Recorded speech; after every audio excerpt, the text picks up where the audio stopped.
Hey everyone, I'm going to be talking about the recent murders by police officers against civilians in their homes. And I am calling them murders because it's direct intentional killing of an innocent human being. So essentially how it goes down typically is the police invade someone's home. They often yell or knock to indicate their presence, and the person is either skeptical of the fact that they're police, thinking it might be some type of criminal, or they simply aren't aware of the surroundings and don't hear them. And that person then uses a firearm to try to defend themselves, and the police officer kills them. And I sympathize for everyone involved. I sympathize for the person who wants to defend their home and is killed for it. I sympathize with the officers who are told that they need to catch a person as quickly as possible. And naturally, haste makes waste. In this case, the waste is innocent human life. And I feel bad for everyone involved here because the police are in a bad situation. They're told that they need to invade somewhere in order to catch someone who's considered extremely dangerous. Although in certain instances, such as the Breonna Taylor case, it wasn't a violent offense, it was drug distribution. But it's a tough place to be in. You don't want to be in this situation. You don't want to be going into someone's house when you know they might be trying to kill you. And it's a tragedy, really. But it's a preventable tragedy. That's something that we can be doing more to stop from happening. First of all, with more police training. And I think that's what people forget, is if you decrease police budgets, they're not going to be able to train as well. They're not going to be able to deal with threats in a non-lethal manner. If someone is coming at them with a knife, an inexperienced person is just going to shoot until the person stops moving. Whereas a more experienced person might be able to stop the threat without necessarily resorting to lethal force. And typically someone coming at you with a knife is an extremely dangerous situation that even an experienced person would often resort to lethal force. But there are other instances in which someone might believe they can stop a situation before it goes nuclear, before the person starts trying to kill them and is capable of doing it. So I think that training is something that people neglect all the time. It's untrained cops that kill the wrong people mostly. It's improperly trained people. It's people who don't put in the work to be able to deal with these things in a proper way. But let's get back to the topic of home invasion. Now, home invasion is a popular type of crime in the sense that a lot of people try to prevent it. And what we typically see, I can show you the data here on the screen, hopefully you can see it, is that there are a lot of burglaries, and there are a good number of those that people are home in, and that's terrifying. That's terrifying numbers at which you're likely to have any type of violent crime, significantly number than the number of burglaries, and significantly number than the number of times people are home. But it's still a pretty large number that some type of violence occurs. Often it's a robbery, a rape. Someone coming into your house just to kill you is relatively rare, but of course it's still an existent threat that someone could come into your home and try to kill you. And typically what you see is people who are known that will try to come into people's house and rob or kill them. And these people don't choose strangers because a stranger is completely unknown whether or not they have a firearm in their possession. But if you know someone, there's a good chance you can ascertain whether or not they have a weapon with which to defend themselves. So acquaintances and former friends or lovers, those are people that might try to glean information from you, trying to see if you can defend yourself with a firearm, and if you can't, then you might just be at the top of their list to rob or rape or murder. So, yes, it is a very real and present threat. So there's a justification for people being prepared to kill someone who's coming into their home. Now, that's one side of it. The other side is the law enforcement officer. Now, they're going somewhere with the intention to arrest someone who is committing a crime. And a lot of these crimes aren't especially bad. They might be bad in the legal sense, but they're not actually that bad in consideration of them. There might be nonviolent drug offenses, for example. Breonna Taylor was a particularly bad case, I think, because it was a nonviolent drug offense. It was the only thing they had specific evidence for. So it was a nonviolent drug offense, and they were bursting in her home in the middle of the night, immediately demanding that they come out. And the boyfriend claimed that he didn't know that they were law enforcement, although neighbors were able to corroborate that they had announced themselves. He simply didn't know, and he didn't face charges for it. He did the right thing. Everyone agrees that much. The courts agreed he did the right thing in trying to defend his home. But it was a bad situation, and the law enforcement officers, the system we have in place, is what put them in that bad situation. So when we have innocent people being killed, and we're saying everyone involved did the right thing, that's how you know you have a bad system. A bad system is one in which people are when you set it up like that, knowing that it could go like that, yeah, that is a bad system. Talk about systemic problems. Yeah, that's a systemic problem. That is a problem with the system. Now, I think there are solutions to this problem that don't involve letting criminals run rampant. When someone is out committing robbery and murder and rape, when people are out doing those things, it doesn't mean you have to just let them go. You can still have law enforcement that are supposed to go and capture them. You just have to do it in a much more careful way than it's being done now.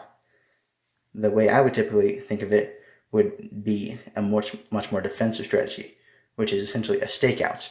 Now, stakeout when someone is a dangerous person who might take a hostage, that might not seem as appealing. But if you go about it smart, there are ways that you don't need to break into someone's house in order to capture them.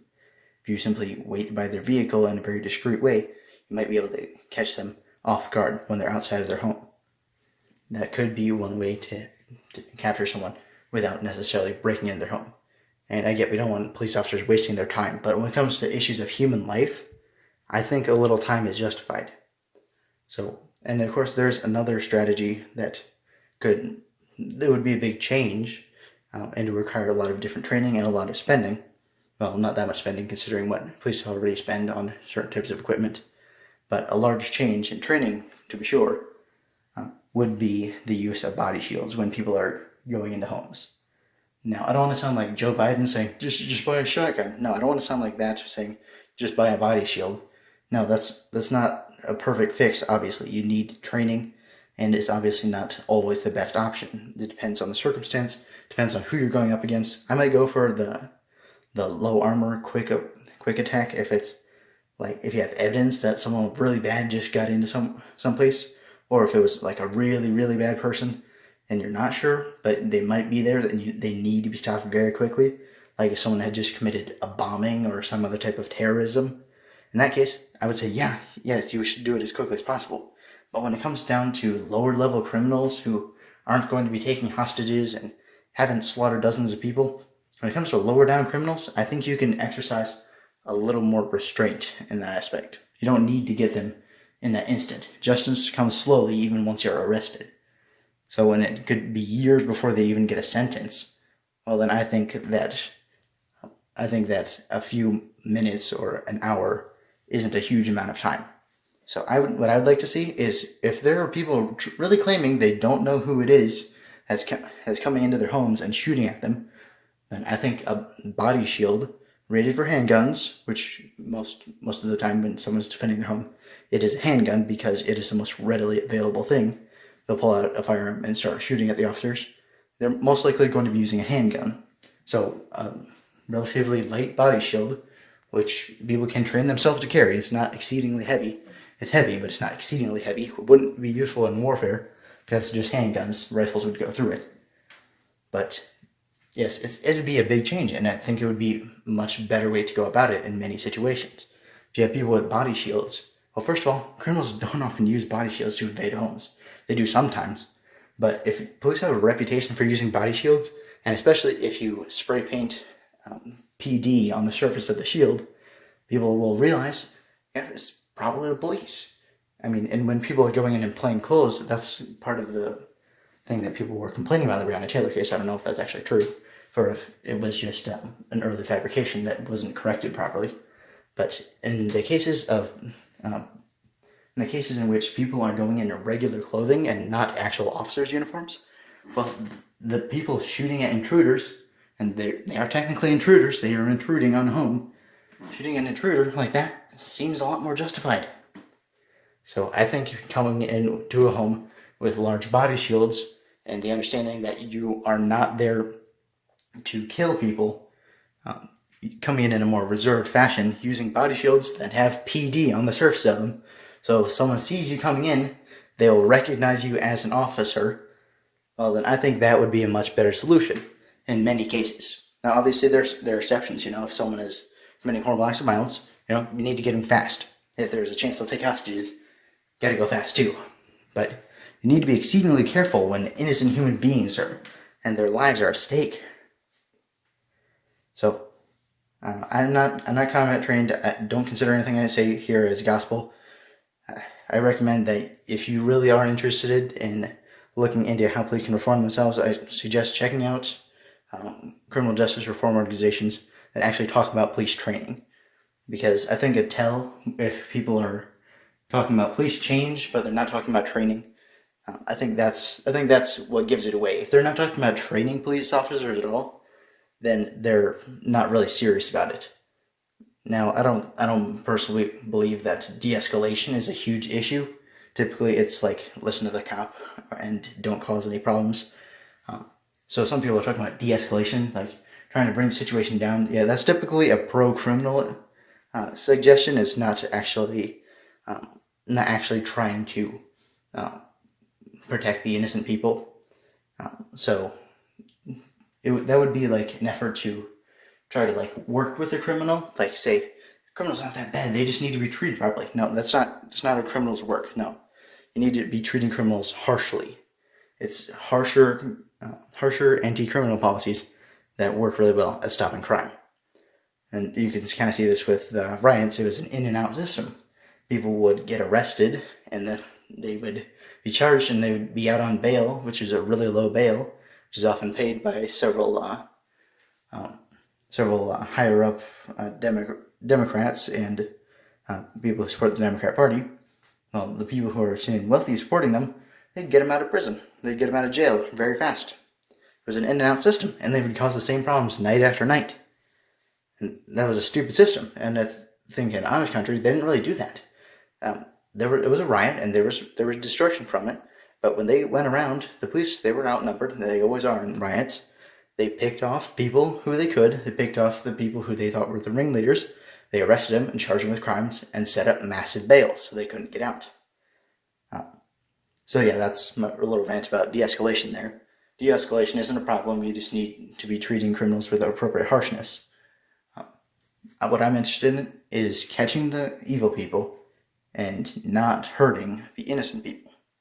So I think a better way to go about when people are in their homes, instead of going in with the mentality of, if someone has a gun, I need to shoot them first, instead going in with the mentality that I have something that can protect me from gunfire long enough to indicate that I am indeed a law enforcement officer if I didn't properly indicate it, or if the person wasn't aware of the surroundings. If we went in with a different mentality, it would have been totally different that night. And I don't think urgency was really needed, as that was mostly a drug case. Granted, a lot of drug use is associated with people who commit violent crimes, but that's not necessarily a reason to be using this type of force, to go in with the mentality of, I need to shoot whoever's in there before they shoot me. If it's just a timing-based thing, then yeah, you're going to get people on edge. You're going to get people who are killing the wrong people. So when people can go into a situation and everyone is allegedly following the plan, doing what they're supposed to be doing, that's how you know you have a problem. So the Breonna Taylor case, the only charges were someone actually shooting without knowing what they were shooting at. One of the cops was shooting blindly, he said, and he was charged with endangerment of human life, as he should be, because it was an apartment building. There were people in the next room, including a pregnant woman, a man, and I think another child. So that was enough. That was reason enough to charge him, but it wasn't just because he was using lethal force. I think lethal force is often justified. You need to be careful, though, when you're invading people's homes, because an anti-home invasion culture is very much present in the United States. People recognize that home invasion is a threat, and they're prepared to use violence in order to prevent that. So that's my little rant. I think that the police need to be using more training, need to be smarter about how they do home invasions. Because when there's a chance that an innocent person dies, you need to be exceedingly careful. There should be a very high threshold for going in there with the mentality of, I just need to shoot whoever's in here first. No, your primary objective should be letting people know that you're a law enforcement officer. Because if someone is invading a home, they have every right to kill that person if they don't know it's a law enforcement officer.